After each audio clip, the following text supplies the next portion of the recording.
അമേരിക്കയിലെ ഒരു ചെറിയ ഗ്രാമം.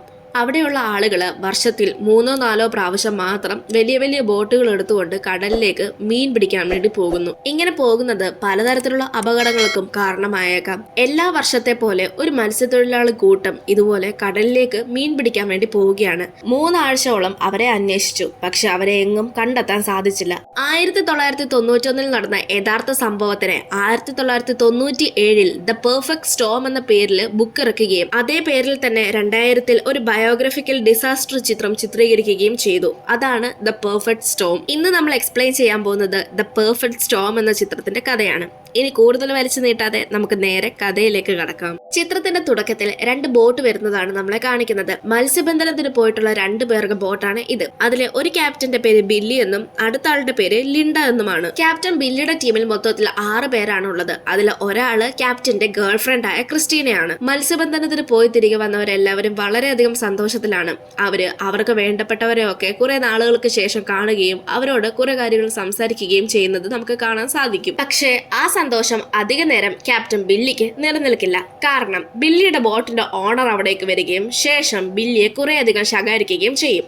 അതിന് കാരണം എന്തെന്നാൽ ബില്ലി പിടിച്ചുകൊണ്ടുവന്നിട്ടുള്ള മത്സ്യങ്ങളുടെ എല്ലാം തൂക്കം വളരെയധികം കുറവാണ്. ക്യാപ്റ്റൻ ലിൻഡയുടെ മത്സ്യങ്ങളെ വെച്ച് നോക്കുമ്പോൾ ബില്ലിക്ക് കിട്ടിയിരിക്കുന്നത് വളരെ കുറച്ച് മത്സ്യങ്ങളും അതുപോലെ തൂക്കം കുറവുള്ള മത്സ്യങ്ങളുമാണ്. അതുകൊണ്ട് തന്നെ ഈ പ്രാവശ്യം ബില്ലിക്ക് കിട്ടുന്ന ശമ്പളവും വളരെ കുറവാണ്. മാത്രമല്ല, ഇതുപോലത്തെ മത്സ്യങ്ങളാണ് നീ ഇനിയും പിടിച്ചുകൊണ്ടുവരുന്നത് എങ്കിൽ നിന്നെ ഇവിടെ നിന്ന് പുറത്താക്കിയിട്ട് ഞാൻ വേറെ ആളെ വെക്കുമെന്നും ഓണർ ബില്ലിയോട് പറയും. ഇത് കേൾക്കുന്ന ബില്ലി സ്വാഭാവികമായിട്ട് നിരാശയിലാണ്. പിന്നീട് രാത്രി എല്ലാവരും കൂടി ചേർന്ന് ബാറിലിരിക്കുന്നതാണ് നമ്മളെ കാണിക്കുന്നത്. ബില്ലി ടീം മെമ്പറായ ബോബിയുടെ അമ്മയാണ് ഈ ബാർ നടത്തുന്നത്. അതായത് അവർഗേതാണ് ഈ ബാർ. ഇവിടെ എല്ലാവരും അവനവന്റെ ഗേൾ ഫ്രണ്ട്സിനെയും കൊണ്ടാണ് വന്നിരിക്കുന്നത്. എന്നാൽ കൂട്ടത്തിൽ ബില്ലിയുടെ തന്നെ ടീം മെമ്പറായ മർഫി എന്ന് പറയുന്ന ആളുടെ വൈഫുമായി ഡിവോഴ്സ്ഡ് ആണ്. മകനെ കാണണമെന്ന് തോന്നുന്ന സമയത്തൊക്കെ ഭാര്യയ്ക്ക് പൈസ കൊടുത്തിട്ടാണ് ആ കുട്ടികളുടെ കൂടെ ടൈം സ്പെൻഡ് ചെയ്യുന്നത്. മാത്രമല്ല, ഇപ്പൊ ആ സ്ത്രീയുടെ മാരേജും കൂടി നടക്കാൻ പോവുകയാണ്. ഇതെല്ലാം ഓർത്തൊക്കെ മർഫിക്ക് നല്ല വിഷമമുണ്ട്. ഇതേ സമയമാണ് ബാറിൽ വെച്ച് ക്യാപ്റ്റൻ ബില്ലി തന്റെ ടീം മെമ്പേഴ്സിനെ ഒക്കെ വിളിച്ചു വരുത്തിയതിനു ശേഷം നാളെ തന്നെ നമുക്ക് അടുത്ത ഫിഷിങ്ങിന് പോകണമെന്ന് പറയുന്നത്.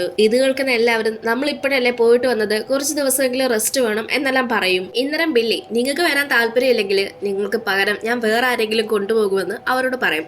ശരിക്കും പറഞ്ഞാൽ ക്യാപ്റ്റൻ ബില്ലി ഇപ്പൊ ഇങ്ങനെയൊക്കെ പറയാൻ കാരണം തന്നെ അയാളുടെ ഓണറാണ്. ഓണറുടെ മുന്നിൽ വാശിയോടെ അടുത്ത പ്രാവശ്യം നല്ല രീതിയിൽ ഫിഷിങ് ചെയ്ത് കൊണ്ടുവരണം എന്നാണ് അയാളുടെ ലക്ഷ്യം. അങ്ങനെ അടുത്ത ദിവസം ഫിഷിങ്ങിന് പോകാൻ വേണ്ടി എല്ലാവരും സമ്മതിക്കും. പക്ഷെ ബോബിയുടെ ഗേൾ ഫ്രണ്ടിന് മാത്രം ഇതിന് താല്പര്യമുണ്ടായിരുന്നില്ല. അതിന് കാരണം അയാള് ഇപ്പോഴാണ് വന്നത്. അതിനു മുമ്പ് തിരിച്ചു പോകുന്നതിന്റെ പിണക്കമാണ് ഈ കാണിക്കുന്നത്. പക്ഷെ അവർക്കിപ്പോ പൈസയുടെ നല്ല അത്യാവശ്യമുണ്ട്. അതുകൊണ്ട് തനിക്ക് പോയേ മതിയാവും എന്ന് ബോബി കാര്യമായിട്ട് അവൾക്ക് പറഞ്ഞു മനസ്സിലാക്കി കൊടുക്കും. എന്തായാലും പിറ്റേന്നായിരിക്കുകയാണ്. എല്ലാവരും അടുത്ത ഫിഷിങ്ങിന് വേണ്ടി പോകാനുള്ള തയ്യാറെടുപ്പിലാണ്. ബില്ലിയുടെ ടീമില് മൊത്തത്തിൽ 6 പേരുണ്ടായിരുന്നു. പക്ഷെ ഇപ്പോ അതിലൊരാൾ പോയിരിക്കുകയാണ്.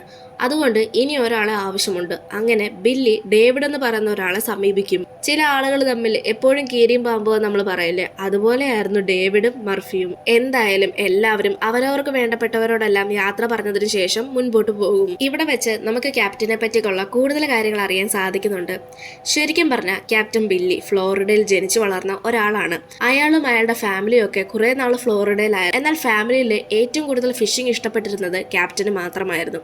അങ്ങനെ ഫാമിലി വിട്ട് ഇവിടെ വന്ന് ഫിഷിംഗ് ചെയ്യുകയാണ്. എന്തായാലും 2 ദിവസത്തെ യാത്രയ്ക്ക് ശേഷം അവരിപ്പോ സേബിൾ ഐലൻഡിൽ വന്ന് ചേർന്നിരിക്കുകയാണ്. മറുവശത്ത് ഒരു ടൂറിസ്റ്റ് ബോട്ടാണ് കാണിക്കുന്നത്. അത് ബെർമുഡ ലക്ഷ്യമാക്കിയാണ് പോയിക്കൊണ്ടിരിക്കുന്നത്. മറുവശത്ത് ക്യാപ്റ്റൻ ബില്ലി ഇപ്പോൾ ഉള്ളത് സേബിൾ ഐലൻഡിൽ നിന്ന് ദ ഗ്രാൻഡ് ബാങ്ക്സ് എന്ന് പറഞ്ഞ സ്ഥലത്ത് നിന്ന് 342 മൈല് ഈസ്റ്റിലാണ് നിൽക്കുന്നത്. ക്യാപ്റ്റൻ ബില്ലി ബോട്ട് അവിടെ നിർത്തിയതിനു ശേഷം അവിടെ വെച്ച് ഫിഷിംഗ് ചെയ്യാമെന്ന് വിചാരിക്കും. പിന്നീട് അയാളുടെ ടീം മെമ്പേഴ്സ് എല്ലാവരും കൂടി ചേർന്ന് ഫിഷിങ്ങിന് വേണ്ടിയുള്ള എല്ലാ സജ്ജീകരണവും ചെയ്യും. വെളുപ്പിനെ എല്ലാവരും വലയിൽ മീൻ വല്ലതും കുടുങ്ങിയിട്ടുണ്ടോ എന്ന് നോക്കും. ഇതേ സമയം തന്നെ അവിടെ മർഫിയും ഡേവിഡും കൂടി അടി ഉണ്ടാക്കുന്നതും നമുക്ക് കാണാൻ സാധിക്കുന്നുണ്ട്. അടുത്ത സീനിൽ നമ്മളെ ബോബിയുടെ അമ്മയും അയാളുടെ ഗേൾ ഫ്രണ്ടിനെയുമാണ് കാണിക്കുന്നത്. അവർ 2 പേരും കൂടി എന്തൊക്കെയോ പറഞ്ഞുകൊണ്ട് നിൽക്കുകയാണ്. ഇതേ സമയം നമുക്ക് ന്യൂസിലൂടെ കാണാൻ സാധിക്കും, ബെർമുഡയിൽ നിന്ന് 135 മൈൽ ദൂരെയായി നോർത്ത് ഈസ്റ്റില് ഒരു വലിയ ചുഴലിക്കാറ്റ് രൂപപ്പെട്ടിട്ടുണ്ട്. അതുകൊണ്ട് മത്സ്യത്തൊഴിലാളികൾ ആരും അങ്ങോട്ട് പോകാൻ പാടില്ലെന്നാണ് ന്യൂസിലൂടെ കാണിക്കുന്നത്. അടുത്ത സീനിൽ നമ്മളെ ക്യാപ്റ്റൻ ബില്ലിയും അയാളുടെ ടീം മെമ്പേഴ്സിനെയും ടീമാണ് കാണിക്കുന്നത്. അവരെല്ലാവരും ഇപ്പോഴും വിഷമത്തിലാണ്. കാരണം അവർ പ്രതീക്ഷിച്ചതിന്റെ അത്രയൊന്നും മത്സ്യങ്ങളെ അവർക്ക് ഇതുവരെ പിടിക്കാൻ സാധിച്ചിട്ടില്ല. പ്രതീക്ഷിച്ചതിന്റെ കാൽഭാഗം പോലും അവർക്ക് കിട്ടിയിട്ടില്ല. ടീം മെമ്പേഴ്സ് എല്ലാം ഇതിനെപ്പറ്റി അങ്ങോട്ടും ഇങ്ങോട്ടും സംസാരിക്കുകയാണ്. മാത്രമല്ല ബില്ലിയും ഇതാലോചിച്ച് നല്ല വിഷമത്തിലും ദേഷ്യത്തിലുമാണ്. എന്തെങ്കിലും ചെയ്തേ പറ്റൂ, ബാക്കി മത്സ്യങ്ങളെയും താൻ പിടിച്ചെടുക്കുമെന്നുള്ള വാശിയില് ബില്ലി ഇന്ന് രാത്രിയും നമുക്ക് മത്സ്യങ്ങളെ കെടിയിൽപ്പെടുത്തി പിടിക്കാമെന്ന് പറയും. ബില്ലി പറഞ്ഞത് പ്രകാരം തന്നെ രാത്രി ആകുമ്പോൾ എല്ലാവരും മത്സ്യങ്ങളെ പിടിക്കാൻ വേണ്ടി നിൽക്കുകയാണ്. ഇതേ സമയമാണ് മീനെ പിടിക്കാൻ വേണ്ടി വെച്ചിരിക്കുന്ന ചൂണ്ട മർഫിയുടെ ദേഹത്ത് കുടുങ്ങുകയും അയാള് വെള്ളത്തിലേക്ക് വീഴുകയും ചെയ്യുന്നത്. ഇയാളെ രക്ഷിക്കാൻ വേണ്ടി ആദ്യം വരുന്നത് ഡേവിഡാണ്. പുറകെ ബാക്കിയുള്ള മത്സ്യത്തൊഴിലാളികളും ഉണ്ട്. അങ്ങനെ മർഫിയെ ഡേവിഡും ബാക്കിയുള്ളവരും കൂടി ചേർന്ന് രക്ഷപ്പെടുത്തിയെടുക്കും. എപ്പം കണ്ടാലും അടിയും വഴക്കും കീരിയും പാമ്പും. അങ്ങനെയുള്ള ഡേവിഡ് തന്നെ രക്ഷിച്ചത് കാണുമ്പോൾ മർഫിക്ക് ഒരുപാട് സന്തോഷം തോന്നും. അങ്ങനെ അയാളോട് നന്ദി പറയും. അങ്ങനെ അവരിപ്പോ നല്ലൊരു സൗഹൃദത്തിലേക്ക് കാലുവെച്ചിരിക്കുകയാണ്. മറുവശത്ത് നേരത്തെ ബെർമുഡയിലേക്ക് പൊയ്ക്കൊണ്ടിരുന്ന ആ ഒരു ടൂറിസ്റ്റുകാരെയാണ് നമ്മളെ കാണിക്കുന്നത്. അവര് വളരെ ശക്തമായ കാറ്റിലും തിരമാലയിലും ഇപ്പൊ പെട്ടിരിക്കുകയാണ്. ഇതേ സമയം നമ്മളെ ബില്ലിയെയും അയാളുടെ ബോട്ടിനെയുമാണ് കാണിക്കുന്നത്.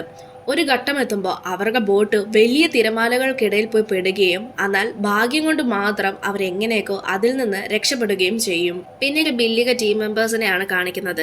ഈ ഒരു സന്ദർഭത്തോടു കൂടി അവരെല്ലാവരും പേടിച്ചിരിക്കുകയാണ്. കാരണം കാലാവസ്ഥ വളരെയധികം മോശമായിരിക്കുകയാണ്. അതോടൊപ്പം മത്സ്യങ്ങളെയും കിട്ടിയിട്ടില്ല. ഇക്കാരണങ്ങൾ കൊണ്ട് തന്നെ എല്ലാവരും അങ്ങോട്ടും ഇങ്ങോട്ടും പരസ്പരം സംസാരിച്ച് തിരികെ പോകാമെന്ന് തീരുമാനിക്കും. എന്നാൽ ബില്ലി ഇത് കേൾക്കുമ്പോൾ അവരോട് ദേഷ്യപ്പെട്ട് നിങ്ങളെന്താ കുട്ടികളെ പോലെ സംസാരിക്കുന്നത് എന്ന് പറയും. ഇത് കേൾക്കുന്ന ബില്ലിയോട് അവിടെയുള്ള കുറച്ചു പേര് നമ്മൾ ഇത്രയും ദൂരം വന്നിട്ടും ഇതുവരെ നമുക്ക് വേണ്ടിയത്ര മത്സ്യങ്ങളെ കിട്ടിയിട്ടുമില്ല, കാലാവസ്ഥ വളരെയധികം മോശമാണ്, എന്തുകൊണ്ടും തിരികെ പോകുന്നത് തന്നെയാണ് ഉചിതമെന്ന് അവർ പറയും. ഇത് കേൾക്കുന്ന ബില്ലി നമ്മളിവിടെ മത്സ്യങ്ങളെ പിടിക്കാനാണ് വന്നത്, അത് പിടിച്ചതിന് ശേഷം നമുക്ക് ഇവിടുന്ന് പോകാമെന്നും പറയും. ഇന്നരം മർഫി നമുക്കതിനെ എവിടെയാണ് മത്സ്യങ്ങളെ കിട്ടിയതെന്ന് ചോദിക്കും. മത്സ്യങ്ങളെ കിട്ടണം, അത്രയല്ലേ ഉള്ളൂ, നമുക്ക് ഫ്ലെമിഷ് കേഫിലേക്ക് പോകാം, അവിടെ മത്സ്യങ്ങളുടെ ഒരു ചാകര തന്നെയുണ്ട്.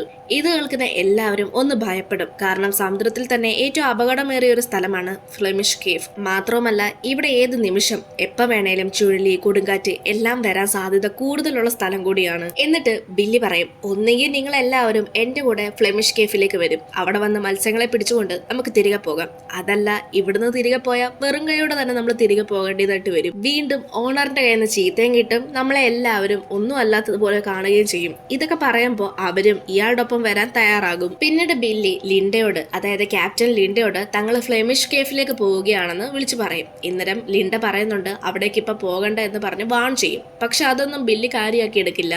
അടുത്ത സീനിൽ നമ്മൾ ന്യൂസ് ആണ് കാണിക്കുന്നത്. ന്യൂസിൽ പറയുന്നത് എന്തെന്നാൽ അറ്റ്ലാന്റിക്കില് 30 അടി ഉയരമുള്ള വലിയ വലിയ തിരമാലകൾ രൂപം കൊണ്ടിരിക്കുന്നു. അത് വളരെയധികം വേഗത്തിൽ ഇപ്പൊ ഈസ്റ്റിലേക്കാണ് വന്നുകൊണ്ടിരിക്കുന്നത്. അതുകൊണ്ട് ആ ഭാഗത്തേക്ക് പോകുന്നവരൊക്കെ സൂക്ഷിക്കണമെന്നാണ് ന്യൂസിലൂടെ പറയുന്നത്. ഇതെല്ലാം ബോബിയുടെ അമ്മയും ഗേൾ ഫ്രണ്ടും കാണുന്നുണ്ടായിരുന്നു. മറുവശത്ത് ബോബിയും അയാളുടെ ആളുകളും ഇപ്പൊ ഫ്ലെമിഷിലേക്ക് എത്തിയിരിക്കുകയാണ്. അവിടെ വെച്ച് അവർക്ക് കുറേ അധികം മത്സ്യങ്ങളെ കിട്ടും. അതായത് അവർ പ്രതീക്ഷിച്ചതിനേക്കാൾ ഒരുപാട് അധികം മത്സ്യങ്ങളെ അവർക്ക് കിട്ടും.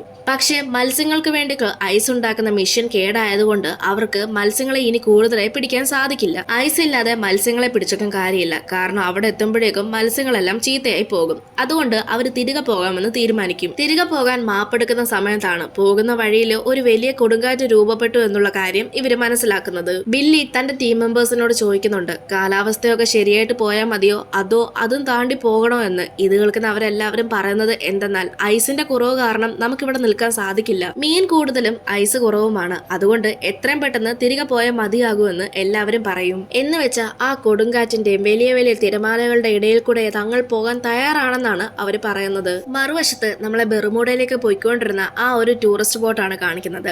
അവര് ഹെൽപ്പിന് വേണ്ടി ആളുകളെ വിളിച്ച് സഹായം ചോദിക്കും. അങ്ങനെ കുറച്ച് നിമിഷങ്ങൾക്കുള്ളിൽ തന്നെ അവിടേക്ക് റെസ്ക്യൂവിന് വേണ്ടി ആളുകൾ വന്ന് അവരെ അവിടെ നിന്ന് കൂട്ടിക്കൊണ്ടു പോകും.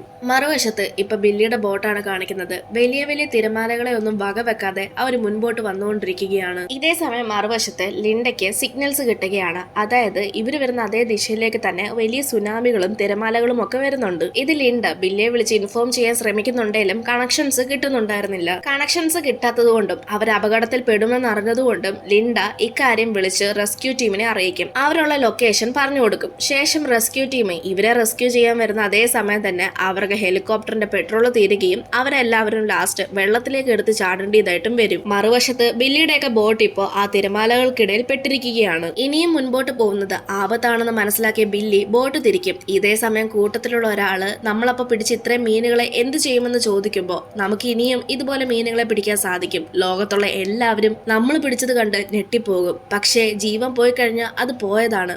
പക്ഷേ ബില്ലിയുടെ ഈ തീരുമാനം എടുക്കാൻ അല്പമേറെ വൈകിട്ടുണ്ടായിരുന്നു. കാരണം ഇവർക്ക് തിരിക്കാനോ മുൻപോട്ട് പോകാനോ പറ്റാത്ത ഒരവസ്ഥയിലായിരുന്നു ഉണ്ടായിരുന്നത്. അവരിപ്പം നിൽക്കുന്നത് തന്നെ ഒരു തിരമാലയ്ക്കുള്ളിലാണ്. തിരമാലയിൽ പെടുകയും അവർക്ക് ബോട്ട് മറയുകയും ചെയ്യും. അവരെല്ലാവരും ഇപ്പൊ ജീവന് വേണ്ടി പോരാടിക്കൊണ്ടിരിക്കുകയാണ്. പക്ഷേ ഈ ബോട്ടിലുണ്ടായിരുന്ന ആർക്കും രക്ഷപ്പെടാൻ സാധിക്കില്ല. അവസാന നിമിഷം അവർക്കെല്ലാവർക്കും മനസ്സിലാകും അവരെല്ലാവരും മരിക്കാൻ പോവുകയാണെന്ന്. മരിക്കാൻ പോകുന്നതിന് മുൻപ് അവരെല്ലാവരും അവർക്ക് വേണ്ടപ്പെട്ടവരെ പറ്റിയാണ് ആലോചിക്കുന്നത്. അങ്ങനെ ആ ബോട്ടിലുണ്ടായിരുന്ന എല്ലാവരും ചുഴലിയിലും വലിയ തിരമാലകളുടെ ഇടയിലും പെട്ട് മരണപ്പെടുകയാണ്. ഏകദേശം 3 ആഴ്ചത്തോളം ഈ മത്സ്യത്തൊഴിലാളികളെ അന്വേഷിച്ച് റെസ്ക്യൂ ടീം വന്നു പോയിരുന്നു. പക്ഷെ അവർക്ക് ഒരു പൊടി പോലും അവർക്ക് കണ്ടെത്താൻ സാധിച്ചില്ല. അവർക്ക് എല്ലാവർക്കും വേണ്ടപ്പെട്ടവരെ അവർക്ക് വേണ്ടി പ്രാർത്ഥനയായി ഒരു മൂലയ്ക്ക് ഒതുങ്ങിക്കൂടുകയും ചെയ്തു. ആ ഒരു സീൻ അങ്ങനെ കാണിച്ചുകൊണ്ടാണ് ഈ മൂവി തീരുന്നത്. ഈ സിനിമ ഒരു യഥാർത്ഥ സംഭവത്തിനെ ആസ്പദമാക്കി എടുത്തതാണ്. യഥാർത്ഥ സംഭവത്തിന് ആസ്പദമാക്കി എടുത്തതാണെങ്കിലും നമുക്ക് ചിത്രത്തിലൂടെ ഒരു മെസ്സേജും കിട്ടുന്നുണ്ട്. സ്വാർത്ഥത, മനുഷ്യന്റെ സ്വാർത്ഥതയും വാശിയും ഒക്കെ ചില സമയത്ത് നമ്മളെ കുഴിയിൽ തന്നെ കൊണ്ടെത്തിച്ചേക്കാം. എന്തായാലും നിങ്ങൾക്ക് ഈ മൂവി ഇഷ്ടമായെന്ന് വിചാരിക്കുന്നു. ഇഷ്ടപ്പെട്ടാൽ അത് തീർച്ചയായിട്ടും കമന്റ്സിലൂടെ അറിയിക്കുക. ഇനി നിങ്ങൾക്ക് ഈ മൂവിയെ പറ്റി എന്തെങ്കിലും സംശയങ്ങളോ അഭിപ്രായങ്ങളോ ഉണ്ടെങ്കിൽ അതും തീർച്ചയായിട്ടും കമന്റ്സായി രേഖപ്പെടുത്തുക. ഇനി മറ്റൊരു വീഡിയോ ആയിട്ട് നമുക്ക് വീണ്ടും കാണാം.